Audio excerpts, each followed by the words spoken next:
Today on the Transformation Project, we are so excited to be interviewing Dean Gainsford.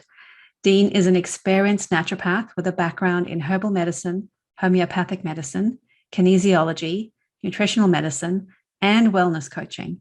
He believes in managing each case as a whole constitution, taking into account the physical, psycho-emotional, and energetic, combining the most up-to-date research to provide professional and comprehensive treatment. Dean's life and career focus is all about health and happiness. He believes the two are interconnected and likes to work holistically with clients to optimize their treatment outcomes and help them take back control of their well-being and their happiness. Dean says it can be easy to lose the forest for the trees in the information age, but realistically, the answer is usually simple and right in front of our noses.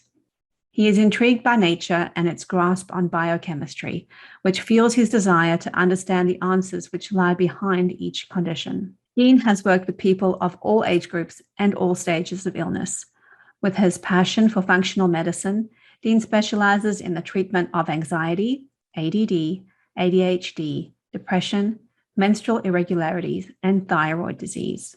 When not treating clients, Dean loves to get outdoors and is a keen climber and hiker. The further off the beaten track his adventures can take him, the happier that he is. Dean today will be talking to us all about how to live with ADD and ADHD naturally. Without further ado, let's get into today's episode with naturopath Dean Gainsford.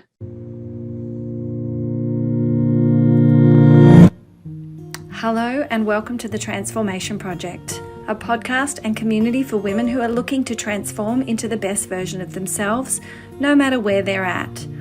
A place where you can listen, learn, and laugh along with us as we dive deep into different topics to help you live a happier, healthier, and more fulfilled life.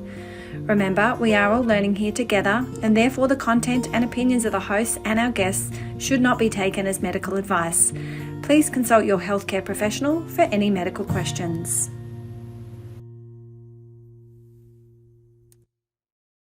Hey everybody, and welcome back to the Transformation Project. We are super excited by our guest today, me perhaps more than anybody, although I speak to him quite a bit. Our guest today is my baby brother. He's always going to be my baby brother, no matter how old we get.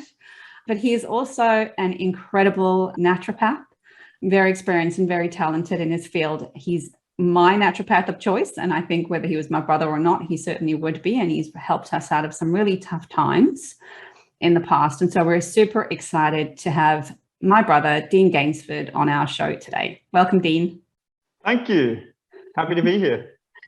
We've been trying to get you on for ages, so I'm so excited that we can get everyone on at the same time and our schedules match up. So I think for everybody else who doesn't know you as well as I do, you know, most kids don't come straight out of high school and decide to become naturopaths, and probably you less than anybody.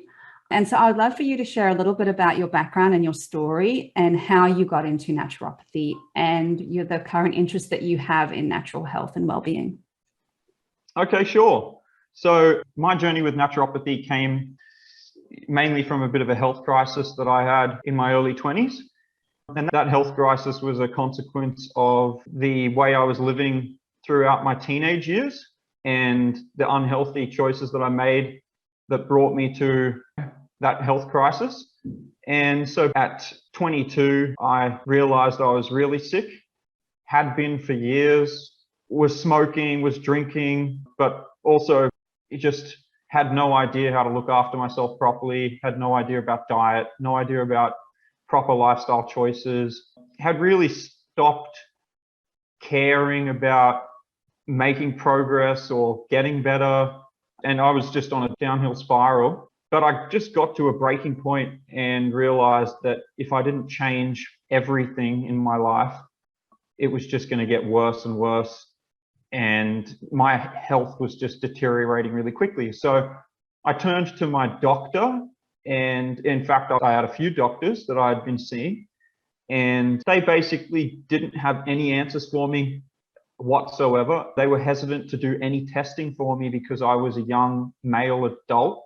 They weren't interested in really looking into any of the health issues that I was having, including chest infections that I'd had for a long time, obviously immune dysfunction, varicose veins, heart palpitations, peripheral neuropathy, just the list goes on. I had a lot of things going on, and there was really no looking to testing or anything like that. I was having literally 5 to 10 minute consultations with GPs, and they were basically just saying to me, look, I think you should go on an antidepressant. I think you should take Xanax. I think you should take Valium, and all these things.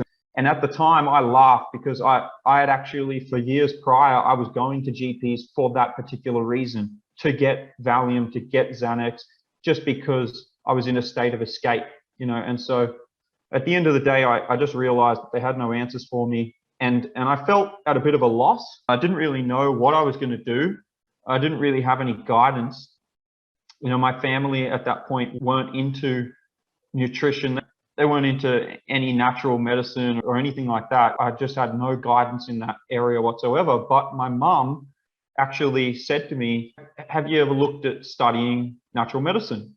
And it was completely random. I was like, no, not really. She's like, well, there's this course to do naturopathy in Brisbane. And I was like, oh, what's that? I had no idea what a naturopath was. So I started looking into it, and it kind of caught my attention. So I just signed up and just started going to uni. And I was instantly hooked. I started studying 4 to 6 hours a day. I was never a reader or anything like that up until that point, but I just started reading textbooks for long periods of the day and just kind of soaking it up, and got really interested in everything to do with natural medicine and started treating myself. And just gradually my health improved. And now I don't know anybody who feels as healthy as me, to be quite honest.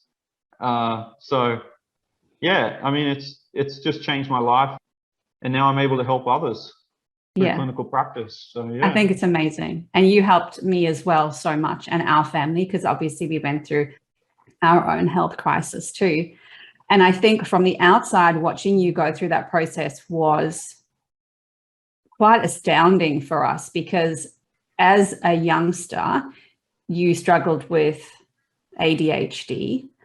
And for me, as an adult, I realized that I have ADD, but I didn't know that at the time. Obviously, that was raised with you sort of much earlier and diagnosed much earlier. But I can remember as a little boy, we tried to get you to read, and we bought you this book. I think it was called like The Day My Bum Caught Fire. And we couldn't even get you to read that.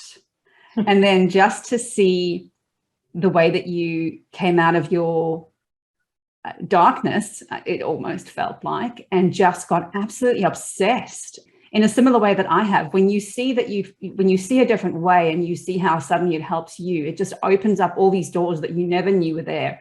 And so what you're saying is absolutely correct. We went from seeing you completely disengaged to, and even in school, I was never a studier at school. Neither were you necessarily, although you did a heck of a lot better than I did. You're clearly a lot smarter in that respect too. But it was amazing to see. And so I would love for you to share a little bit about how you, in the process of healing yourself and all of the different things that came along with it, the physical ailments that you were struggling with, how you have found healing yourself. So the ADD was the least of my worries when I became a naturopath, right? Firstly, I needed to learn how to focus in order to study. It started with interest. I got an interest for this thing because it literally, it was my survival that was at stake. And I'd never really had that interest before. So what got me to study was really my health. But once I started studying, I did realize that I had pretty bad concentration. I found it very difficult to focus and things like that. But at the time, my diet was literally Hungry Jack's, McDonald's, KFC, Subway. And this is the stuff that I was living on, So right off the bat, I realized I needed to change my nutrition. And that started to have a major impact. And I basically just started realizing that a lot of the reasons that I was having problems focusing and with memory recall and things like that had a lot to do with my diet and my lifestyle. And, this is the way that I was brought up. We didn't eat a lot of fast food when I was a kid, but I certainly was given a lot of processed food and a lot of flavorings and colors and additives and sugary treats and stuff like that. So what I realized was this thing called ADD, which is just basically a collection of symptoms that put you in a box of impulsiveness and inability to focus correctly and things like that.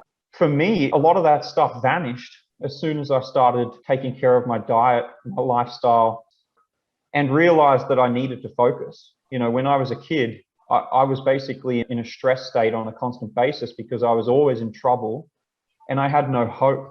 My hope got destroyed because I was going from school where I was always in trouble, always being either yelled at or laughed at, and finding it really difficult to fit in with school work, to getting home and just being constantly in trouble.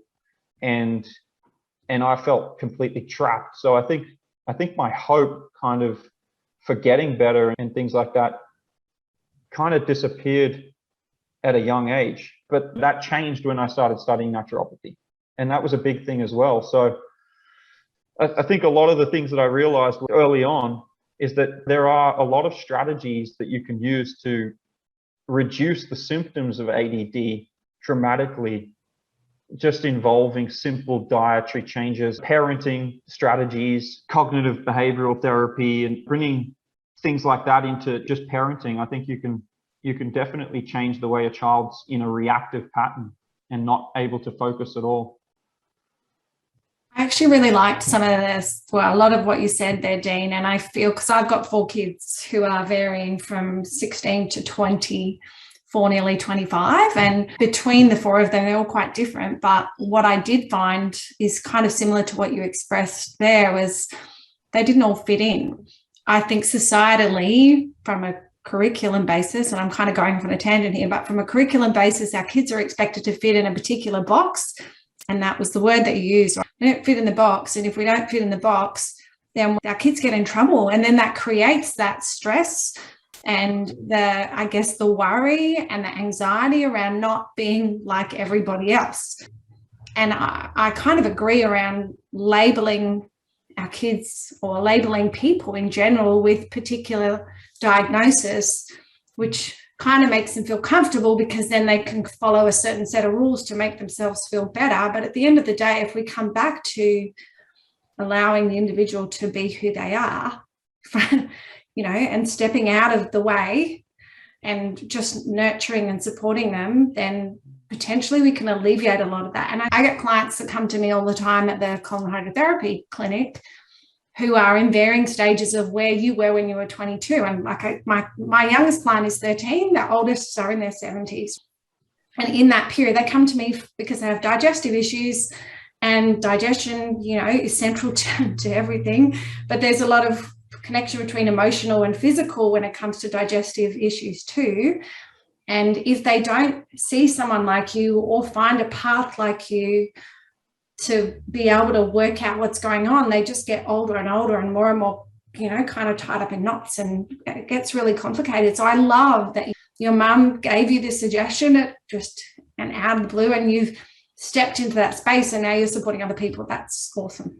Yeah, it's awesome. My mum was always looking for ways to help me out. She's an amazing woman, and she was always looking for the answers, right? But she didn't necessarily understand a lot of the fundamental things, but definitely there's a few key things that my mum did that helped me recover. I got put on Ritalin and Concerta when I was 5, and I managed to convince my doctors that I could come off medication when I was 14 and a half. And that was basically through my mom. She heard about this therapy called Neurofeedback. And I started doing neurofeedback, and through that, and I was really determined. Again, I was quite determined with this. I had an interest, I had a reason to pay attention with neurofeedback, and it allowed me to improve my grades and improve my behavior to a certain degree. And and come off medication, which was a really huge thing. So my mum was always, you know, she's always been trying really hard to help me, and she really has been the catalyst for a lot of change, positive change in my life. So that neurofeedback that you went for was also so central for our life too, because my daughter Kiara Lee, also by the time she got to grade 6, her teachers were encouraging us to put her on medication as well.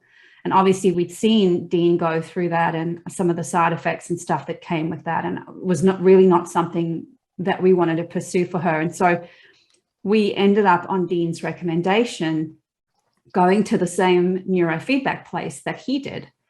And that helped her a little bit, but probably the major thing that made an impact there, and pretty much the first thing that the practitioner spoke to us about, was diet, and recommended in that conversation that we take Kiara Lee off gluten and dairy and preservatives and colorants and sugar. Mm-hmm. And that for us was the very, very first time that I ever made a connection between what she was eating and her behavior. And as soon as we took her off those things, within weeks, we saw the teachers were like, what has happened to this child? And so that was actually the catalyst for us to start on completely changing our whole family's health. And then for us looking into diet and how that could help us and myself specifically in that area as well. And that's something that I would never, ever have considered, and nobody ever mentioned.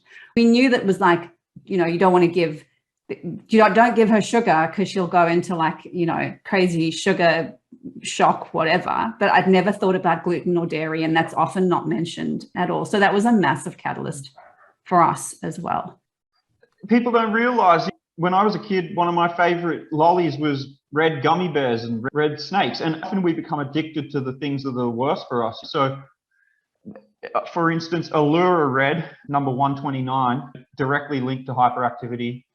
You've got Cochineal Red as well, 124, directly linked to hyperactivity. You've got certain preservatives like propionates that are in breads and cakes and pastries, used to inhibit mold growth. They're directly linked to irritability, restlessness, inattention, things like this. You know, they're directly linked to these issues. And I know I was eating a lot of bread and a lot of these red lollies. The other thing that gluten does is, gluten is an inflammatory compound, right? Found in bread.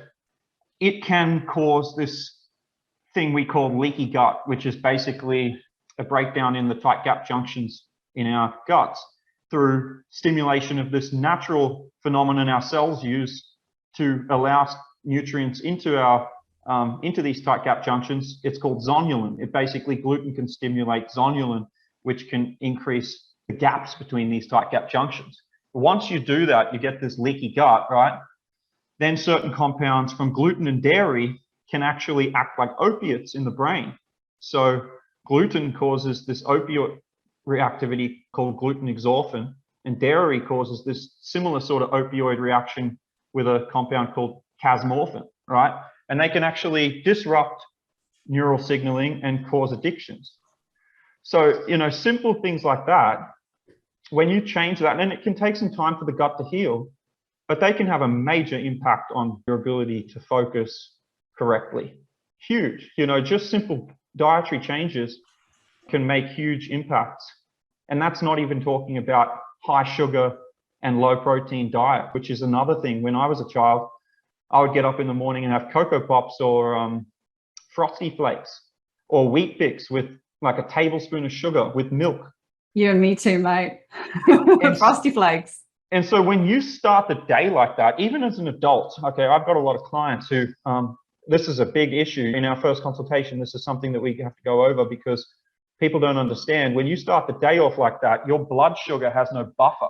So you're just shooting up with your blood sugar, and you get to this point where your cells start going, whoa, there's way too much glucose here for us to handle. We need to start reducing our sensitivity to insulin so that we can reduce this highly reactive compound that's in high amount in this blood. So you start getting insulin resistance. But what also happens is your blood sugar just spikes. It's got no buffer. You've got no fat or protein there to buffer it. And so after about an hour or two, it just comes crashing down. And so you get to 2 hours after breakfast, and if your blood buffers are gone, you're going into hypoglycemia, your brain just starts screaming for sugar. So for kids, you get to morning tea, and all you want is roll-ups and LCM bars and snakes and sour worms and things. And so that's what you do. And these things are readily available at our tuck shops at school and things like that. You know, it's pretty easy to get these things in your lunchbox even as a kid. For me, it was tiny teddies, shapes, roll-ups. I had the whole lot in my lunchbox. So bang, morning tea goes. I hit a sugar high, and that takes me halfway through my first lesson. And here comes my sugar crash. And so I'm coming through halfway through my first lesson, and my sugar crash is coming on. I get to lunch again, and I hit that sugar high with more bread and bullshit. And I get back on a sugar high, and this is how people go. So by the time you get home in the afternoon, you've been on this roller coaster your whole day, completely off the Richter scale, you know, you just can't focus and just running amok. So you couple that with leaky gut and some of this opioid activity and some of these food colorings and flavors, and you know, it's common sense. So yeah, a lot of it's diet. It's funny that you talk about cereal. We don't normally have cereal in our house, but for some reason Ben bought Cocoa Pops, and he had them for breakfast the other day, and we went out somewhere, I can't remember, and then we came back and he felt so sick, and he was like, I don't know what's wrong with me, like all of a sudden I have this headache, I just don't feel good, what's different? And it was like, oh my God, you had cereal for breakfast this morning. He thinks this is like this great treat, and I don't think he's had any since, because he's like, I felt like crap after. But I wanted to go back to what you just said about leaky gut and cutting out things like dairy and gluten, because I have a couple of friends that are adults and have some have gone and been tested, but some have just kind of figured it out that they do have ADD and ADHD, and diet hasn't really been spoken to them too much. But one of the things we did talk about is cutting out gluten and dairy, and everyone's different. The one person I'm thinking of in general cut it out for like a week and then said, oh, it's not making any difference. I know everyone's different, but how long on average does it take to heal a gut? Like how long would you need to cut something out to see if it's going to make a difference? Usually about 2 or 3 weeks. And that's to cut it out completely. For instance, as an adult, if I have gluten, I can have it for about 2 days. And then on the 3rd day, my gut will be in havoc. And if I cut it out completely after that, it'll take about 2 or 3 days before my gut comes right. But if I went a month of eating gluten, it would take me weeks to recover from that. And I've noticed this, I've done it myself. And so this is me as an adult. As a child, you're much more susceptible to those changes. So, but they're quicker to heal. Kids are quicker to heal as well. So everybody's different. I don't have celiac disease. I haven't been tested for gluten intolerance, but I know for a fact that it causes an issue for me. Dairy as well. 8 years ago, I tried whey protein, which is a concentrated form of dairy protein. I took it for 3 weeks and I started developing symptoms of psoriasis. I came up with all these bumps all over my skin and things like that. Now, as a child, I drank dairy quite a lot, right? Didn't realize it caused an issue for me until I became an adult and I tried it again, and the result was pretty bad. I was in a lot of discomfort. So, you know, sometimes we become desensitized to these things when we're consuming them every day as well. We don't notice the difference that it's causing until we stop it for a good 2 or 3 weeks. Coming off of dairy and gluten is something that I recommend to most of my clients, to be honest.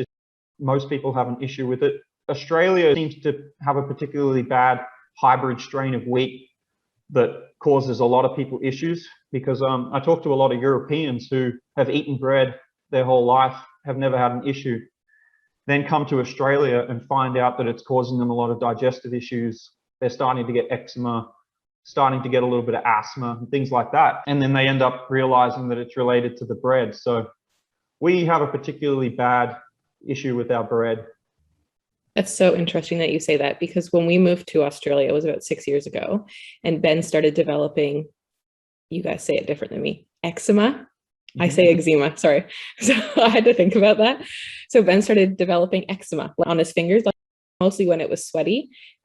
He's very hesitant to cut out gluten, but I have said, I bet you it's a good possibility. And he's fighting me on it. But yeah, it's just interesting that you say that, because there's obviously something here that's different. I don't know what else it would be. Like, the weather's not that different. But yeah, there's we've had that even with our grandmother. I think I've mentioned this before, but she was the baker in the family, and she was always baking breads and amazing cakes and that sort of thing. And then when she moved to New Zealand, they realized that she was gluten intolerant and she can't have gluten anymore, but she's had it her whole life. She only moved to New Zealand when she was kind of, in her late 70s or something. But when she moved, that became an issue for her. And so I think something that we talk about quite a bit is how to handle then if you have a child that is struggling with ADD or ADHD, or you suspect that that's what's going on, and you're removing those products for your child, how to handle that for the family. I know that for Dean, it was just Dean who wasn't really allowed to eat certain foods, but it was still readily available in the house. And I guess just like Kiara did, they want to try and hoard those sugary foods and things that they're not supposed to have. Whereas in our house, we just cut it all out for the family. Do you find that one way or another is easier, or is the way that you recommend parents go about the sort of transition when they're looking at different natural ways to help their child? Well, unless somebody's completely stubborn about not giving it a go, I recommend just cutting it completely out of the household, because at the end of the day, why make two meals, right? And there are a lot of gluten-free options available nowadays. It's not like the early 2000s where everything gluten-free tasted like cardboard. It's not like that anymore. There are a lot of options available. There's a lot of dairy alternatives as well. Nowadays, I like to use oat milk in my breakfast and things like that, It's delicious, tastes like milk, but it's not milk. It doesn't cause any issues. So why not give it a go?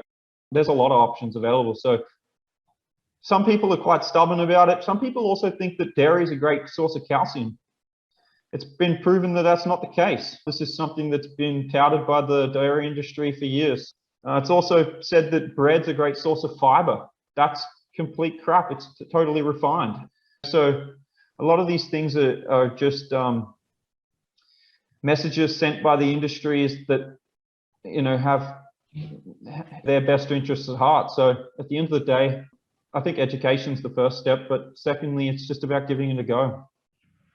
I agree, but I mean, from an education perspective, you're right, Dean. Like, our kids are taught things in school that are fed to government by industry, and I have clients who come in now who even go and see certain specialists in relation to nutrition who are fed, you need more dairy, you need more wheat, etc. So I think it's really, for me, one of the biggest messages that I share with my clients is coming back to their own body and listening to their body and tuning with what feels good for them, and not letting someone outside them tell them what they should be doing.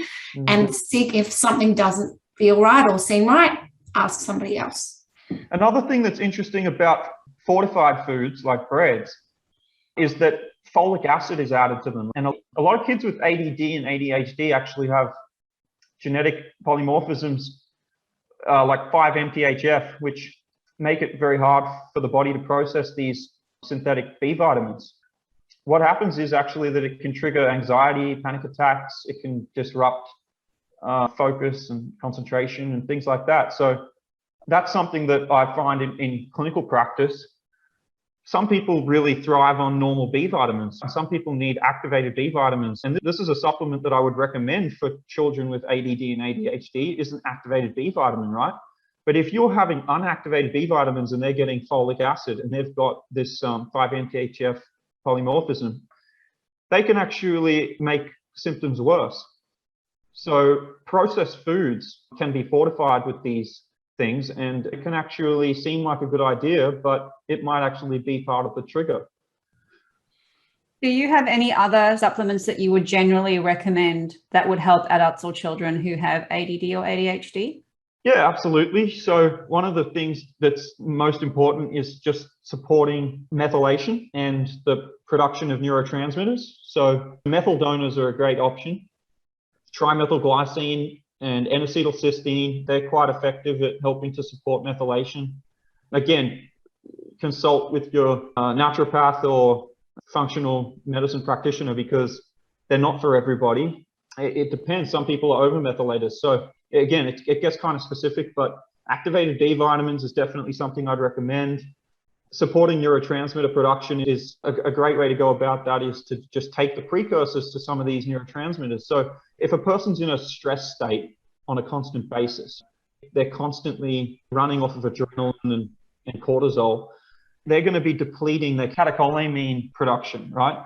So a lot of the precursors to dopamine, for instance, are the same precursors to adrenaline and cortisol. So tyrosine, for instance, can be a great amino acid to supplement with, because if you're in a constant stress state, your brain may be just seeking dopamine because all of the precursors to that neurotransmitter are being eaten up by the production of adrenaline and cortisol. And again, a lot of these B vitamins, they're cofactors in the production of these neurotransmitters. The precursor to dopamine is tyrosine. The precursor is serotonin, is tryptophan. You can also take GABA. GABA is one of the neurotransmitters that's anxiolytic, can help to reduce anxiety, can also help to support focus and concentration. You can supplement with these things. So, and they're natural. They don't have many side effects. Very few people react to these things. So there's some fundamental supplements that I'd recommend giving a shot. Zinc and B6, for instance, very common that people with ADD and ADHD do better with zinc supplementation and B6. The reasons for this have to do with something called pyroluria, where there can be an issue in the breakdown of hemoglobin, which causes the production of these compounds called pyrols, and they can actually bind up B6 and zinc, and you can end up flushing these out of your system through urination. So this has been found to be very common in people with issues in focus and concentration.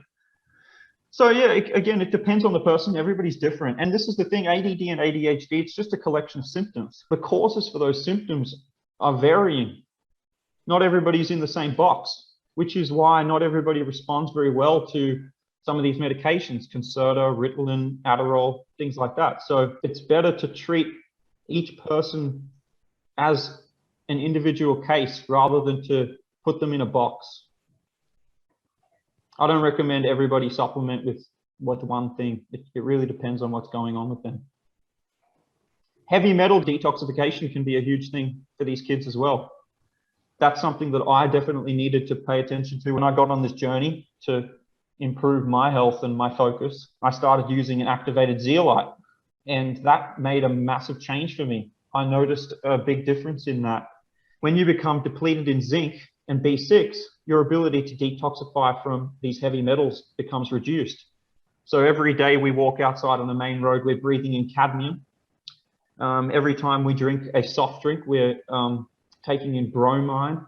There's heavy metals throughout our environment, and we're constantly consuming those, right? So for a normal person with a normal metabolism, they may not have any issue in detoxifying from these compounds. But for somebody with issues in their metabolism and their detoxification, these metals can end up disrupting a lot of neurochemistry, you know, so it can be important to detoxify from these things and to help support natural detoxification. Awesome. Thank you so much, Dean. And then just before we wrap up, is there anything else sort of lifestyle-wise that you may recommend for people to do that you have found helpful yourself from a lifestyle perspective? I recommend exercise in the morning. So for a lot of these kids and adults with hyperactivity, low concentration, things like that, you might just wake up with a lot of energy. You know, you might need to kill off some of that energy before you get to school or work. I recommend going for a run, doing some weight training. Obviously, as a child, that would have to be lightweight training, but it's not unhealthy to do a little bit of weight training even as a child, you know, not heavy weights, but just get moving, use some of that energy up and stimulate the nervous system. Yeah, huge, absolutely huge. It's very difficult to get children to meditate, to do yoga, to do any sort of yin activity, but definitely to get active in the morning could be a huge thing. Yeah, we used to do with Kiara Lee, we used to do something that we called ninja breathing. And I just called it ninja breathing because she would think it was cool. But literally it was just to try and, when she was overexcitable, to try and sit and just breathe quietly in and out like a ninja. And that was literally the only thing that I could get her to do. You've managed to master meditation a little bit more now as an adult. It's still something that we laugh about, the three of us, because it's something that I still struggle with. And I've had to do sort of mindful movement and dance instead. And I can do sort of gratitude exercises and I can breathe quietly, but my brain still squirrels around. I can't quite get to the meditation thing, but I've found other things like the mindful movement, just moving my body comfortably to some sort of music that almost becomes like a trance-like state is easier for me than sitting quietly trying to meditate because I get too fiddly. Kids with ADD and ADHD, they're not going to be meditating, so it's best not to Get them start to move. there. Yeah. The other thing that's important is with the kind of parenting methods, right? So I mentioned cognitive behavioral therapy. There's a few key principles in this that are really important. And one of them is open questioning, right? So saying to a child with behavioral issues or learning difficulties, do this, don't do this, stop that. It's not very effective. The biggest goal in a child's development is to push their boundaries and to find out where their boundaries lie. So it's important not to enforce those boundaries, but to get children to realize what those boundaries are on their own behalf. So open questioning can be a huge parental tactic that is often overlooked. So examples of some of these open questions might be, how do you think people would feel if you do this? Or what do you think might happen when you do this? Or how do you think it makes daddy or mummy feel when you say things like this? And to get children processing, well, if I make this mistake, then there is going to be this consequence. Because if you tell a child like this, if you do this, this is what's going to happen. Then they go, oh, okay, great. I wonder what happens if I push that boundary. It's an interesting thing for parents to take in, is exactly how they're posing their discipline as well. For instance, something that I had to deal with as a child was a bit of corporal punishment. It was very unhealthy for me because it taught me violence and it sent me mixed messages. Because people would do things to me at school that I didn't like, I would hit them, I would get in trouble for hitting them, and then when I got home, I would get hit for hitting them. It's completely backward, and it set me up for failure. So it's things like that that are important to consider. Yeah, definitely a lot of messaging around that. And I think our generation was an interesting generation in relation, every generation learns hopefully from the generation before about, and we mediate and mitigate as we go. Just one more question, because I know you have to go, but some of the things that you've mentioned kind of bring to mind one of my kids who I would love to bring to see you. For our listeners, what is the best way for them to find you, connect with you, maybe have some consultations? Sure. So at the moment, I am working with a clinic called Realise Health that's in Loganholme. And you can get onto our website at realisehealth.com.au. We're based in the Logan Hyperdome, and I'm there doing consultations throughout the week. Otherwise, you can get in contact with me directly via email, dean_gainsford@hotmail.com. Perfect. And if you're, for example, a person who is a little bit further away, do you possibly do Zoom consultations as well? Is that Absolutely. Yeah, especially through these lockdowns, I've been doing a lot of Zoom consultations, and they work quite well. What I usually do is I go through an hour's consultation. I develop a treatment protocol, and then I send that treatment protocol through email to my clients so that they can follow those treatment strategies over the long-term basis. So I do that anyway with face-to-face consultations, but it's quite effective through Zoom as well. Amazing. Thanks, Dean. Amazing. And so if you are somebody who's listening to this podcast and you're a year down the line or more, please feel free to reach out to us at thetransformationproject.net.au on our contact form, and we'll be able to get you in touch with Dean or any of the other guest speakers that we have on. Dean, it has been an absolute pleasure and a privilege to have you on today. I think we will definitely have to have you on again because there are 1,000 things that I'm sure our listeners would love to pick your brain on. For everybody who's listening, if there's anything that you ever want us to discuss or a particular topic that you'd like us to go into or a guest you'd like us to have on, please reach out. We're more than happy to take your suggestions. You can find us on all the major podcast platforms. You can find us on YouTube with subtitles if you're hearing impaired. Please head over to your favorite platform, like and subscribe, and we'd love it if you would give us an honest review too. Thank you so much for joining us today on the Transformation Project. Can't wait to see you next week. Thank you. Bye.